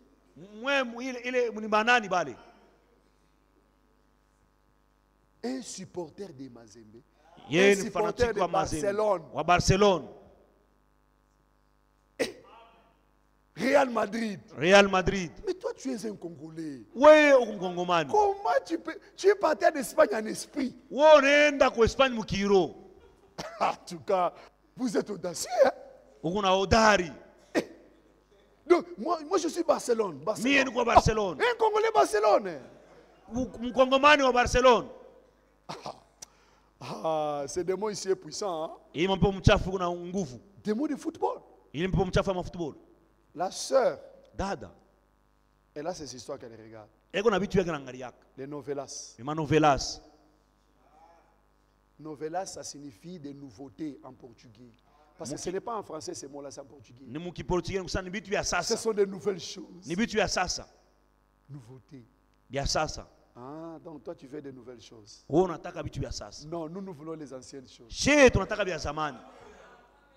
Nous voulons les anciennes choses. Tunataka vile vitu vya zamani. Alors, Sasa toute distraction, kulengama kote c'est faux, c'est mauvais. ni ya bongo. Ni mubaya. Je vais lire d'abord l'écriture. Mimi nitasoma kwanza andiko. Après, je reviendrai chez vous, des gens de ballon, football, dames. Kisha mimi nitarudia kwenu kwa makarte, mafootball, madame. Lisons d'abord l'écriture. Tusome kwanza andiko. Ah, c'est le frère Daniel Tsedik qui m'a dit de continuer. Ndugu Daniel ndio sasa niendelesha. Moi je continue. Mimi niko naendelesha. J'allais m'arrêter. Nipasa kusimama. Ajoute des points. Nitaongeza manukta mbili. Alors je vais ajouter.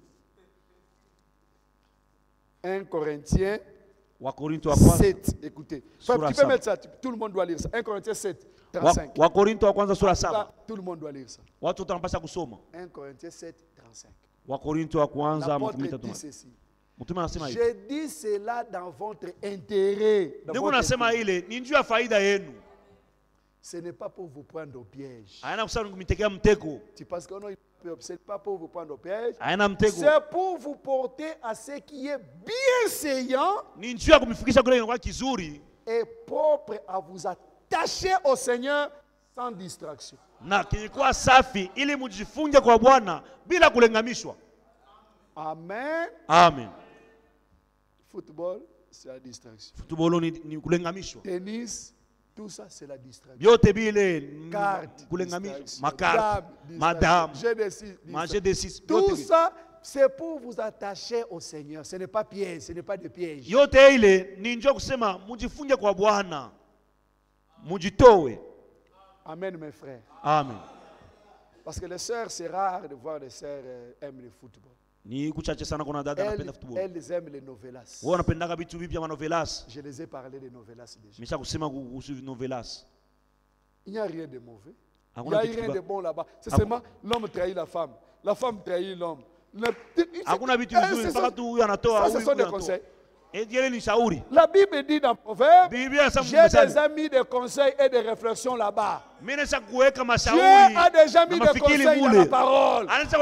Nous n'avons pas de conseils à recevoir de ces mondains-là.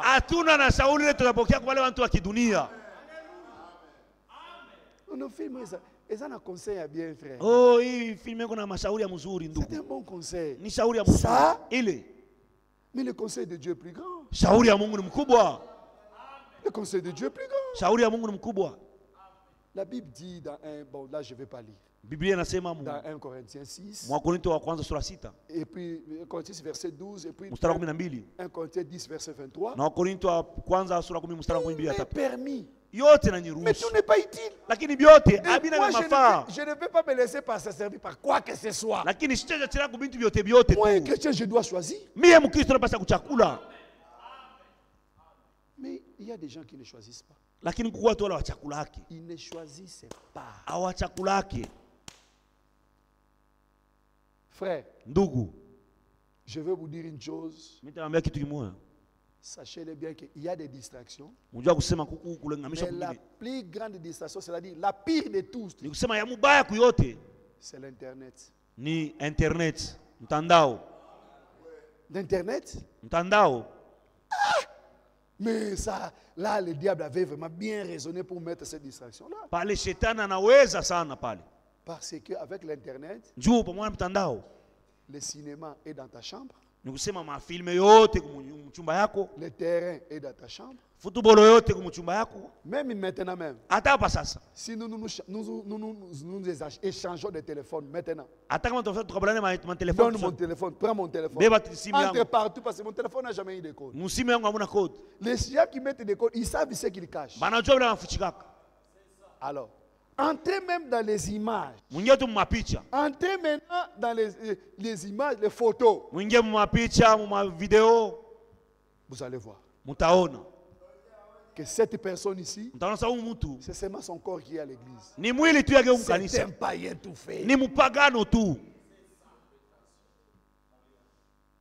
Internet. Hii mtandao. Et quelqu'un peut rester à l'internet 5 heures du temps, 6 heures, il ne bouge pas. Na mtu anaweza kubakia kwa mtandao pa simu yake. Prêchez-le seulement 2 heures, il va se fatiguer. Lakini mwache tu Ce prédicateur parle trop, hein? Oh, Mais inakawa. c'est trop, c'est comme ça, c'est quoi là? Ni mia inakawa.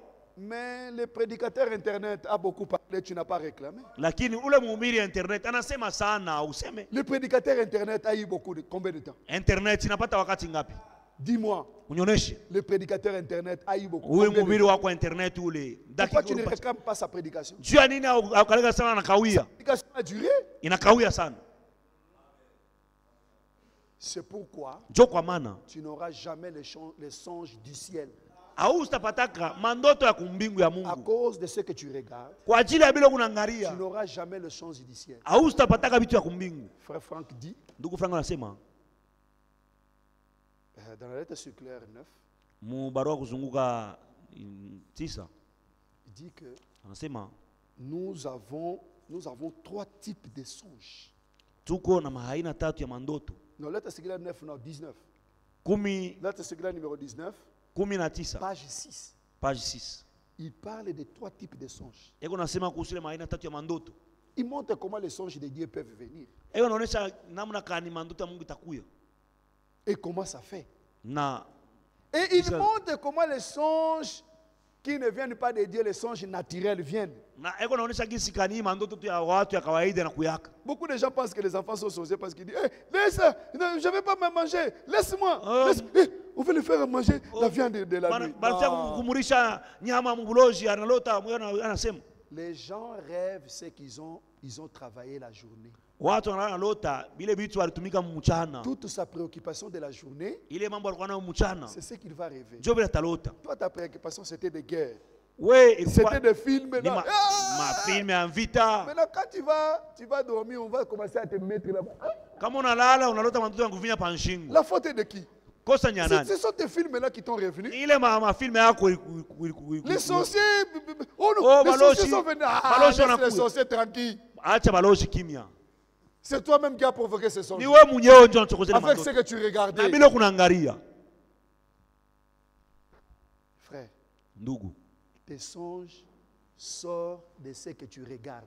mandoto yako inatokea kubila Je te mets kunaangalia. en défi. Mimi nakupinganisha. Ferme l'internet du mauvais côté. Funga tu internet yako mbintu ya vibaya. Fais seulement une semaine. Ufanye juma moja. Écoute seulement la musique de Dieu, les Shikia tu- prédications, la musique de Shikia Dieu. mahubiri, Tu mahubiri. verras que tes songes changeront. Utaona kusema mandoto yako tabadilika. Je te mets en défi. Mimi nakupinganisha. Tes songes vont changer directement, Mandoto yako tabadilika sans effort. bila kujikaza. Je commence aussi à rêver le Seigneur Jésus. Mimi naanza kulota kwa Bwana Yesu. J'ai rêvé les anges. Mimi nilota malaika. Ah, tu as changé les choses que tu manges. Unabadilisha L'homme chakula. est ce qu'il mange. Mtu eko kile kona kula. Si le corps est ce que nous mangeons, l'esprit aussi est ce que nous mangeons. Kama mwili iko ile tunakula na roho pia nayo. Je pouvais entrer en profondeur là. Mais je vais dire quelque chose que Frère Franck a dit ici. Mimi nitasema kitu moja ndugu Frank alisema. Dans l'aide circulaire, mai 2010. Barua kuzunguka Mai 2010. Mai 2010, à page 12. Page 12. Écoutez. Msikie. Toujours en fonction, nous parlons toujours de la mondanité. Tunasema tu kuhusu kidunia. Il n'existe aucun frère en Christ Akuya wewe ndugu mwa katika Kristo. qui ne soit homosexuel. Mwenyewe ko mshoga. Yeye unapatana na mwanaume mwenzake. Amen. Amen. Je reprends. Mimi narudilia. Il n'existe aucun frère en Christ Hakuna akuya kuyaka ndugu mwa qui ne katika soit Kristo. homosexuel. Mwenyewe ko mshoga yeye Ça dit, unapatana na mwanaume si quelqu'un est mwenzake. homosexuel, il n'est pas un frère en Christ. Kama mtu ko ushoga au yeye unapatana na mwanaume, yeye ana Mkristo. Tu peux être frère de Kanyaka. Unapaswa Tabernacle de Kanyaka. unaweza kuwa Mais ndugu pas wa frère en mkutano. Christ, pas frère dans l'arche, non. Lakini hauna ndugu Parce qu'il msafina. n'existe aucun frère en Christ. Aucun frère en Christ qui soit homosexuel. Juu hakuna ndani ya Kristo hakuna ndugu Il y mmoja a 4 mshoga. points. Kuko manukta ine. qui ne soit homosexuel ana mshoga ou qui abuse les enfants. Qui fait ce que nous appelons la pédophilie. Si vous êtes un frère à Christ, vous ne ferez pas ça. Si vous blaguez avec les enfants d'autrui, si tu as violé déjà, tu n'es pas un frère en Christ. Quand frère Franck dit que tu n'es pas un frère, je vais t'amener en prison. Tu n'es pas un frère en Christ. Je t'amène en prison. Je t'amène en prison, monsieur.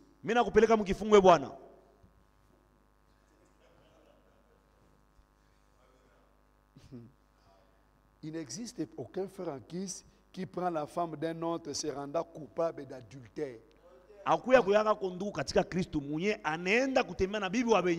Oh, c'est ici. Oh, frère, il fallait me dire, comme ça on lit ça ensemble. Voilà, se rendant coupable d'adultère ou même qui ait des rapports sexuels avec des animaux. Aucun frère en Christ ne fait la zoophilie. 4 points. Aucun frère en Christ homosexuel, adultère, pédophile, zoophilie. Aucun. Pourquoi? Parce que dans l'Ancien Testament, ces gens ici n'existaient pas. En Israël, quand on vous trouve faire ça, on vous tue directement. Pour enlever le péché dans le peuple. Comme il n'existait aucun enfant d'Israël ayant ces choses, aucun frère en Christ n'a ces choses. Si vous êtes dans l'assemblée et que vous avez fait ça, peut-être vous êtes en voie de devenir frère en Christ. Mais tu n'es pas un frère en Christ. C'est difficile, mais je dois te dire ça. Une sœur qui va avec les animaux, ce n'est pas une sœur en Christ. C'est une sœur de l'assemblée. Ce sont des choses dures. Mais on doit les dire tel que c'est dit. Sinon, ça ne va pas aider les gens. Aucun frère en Christ qui ne soit homosexuel. Je vais ajouter le 10e. Le 10e point, j'ajoute le mot là, égoïste. On avait vu ça dans 2 Timothée. C'est d'ailleurs le premier mot, 2 Timothée 3. 2 Timothée 3, 2. C'est le premier mot d'ailleurs. Hein? C'est déjà là. Écoutez. Les hommes seront égoïstes. Frère. Hein? C'est ça. Il s'aime lui-même. Il n'aime pas les autres pour se réussir. Lui, il veut que tout soit pour lui. Moi, je voulais l'égoïsme ici, je voulais que ce soit vraiment des gens bien éveillés. Frère, je vais garder ça pour dimanche. L'égoïsme. Parce qu'un égoïste. Ça va, merci. Comme il a dit qu'on garde ça pour le dimanche. Je vais commenter le dimanche. Vraiment, je vous dis que il y en a même dans cette assemblée ici. Un égoïste. Je te pose la question. Toi, tel que tu es là, on construit ici. Ton argent est déjà entré là-bas une fois. C'est parce que tu en manques. Il y a eu plusieurs serviteurs de Dieu qui sont passés ici. Ils ont déjà amené même ton stylo que toi tu as donné, ton stylo. Les serviteurs de Dieu, ils ont besoin de stylos, ils écrivent. Si j'ai rien, j'achète même les stylos. Toi, tu as déjà fait ça. Et tu verras que ce sont ces gens-là qui veulent la bénédiction. Si on ne donne pas, on n'a pas de bénédiction. Si tu gardes pour toi, vous verrez que la Bible dit que tu deviendras pauvre. Je le montrerai le dimanche, je veux que tout le monde soit. Que Dieu vous bénisse richement. Mungu amibariki sana. Que Dieu nous aide pour que nous puissions prier.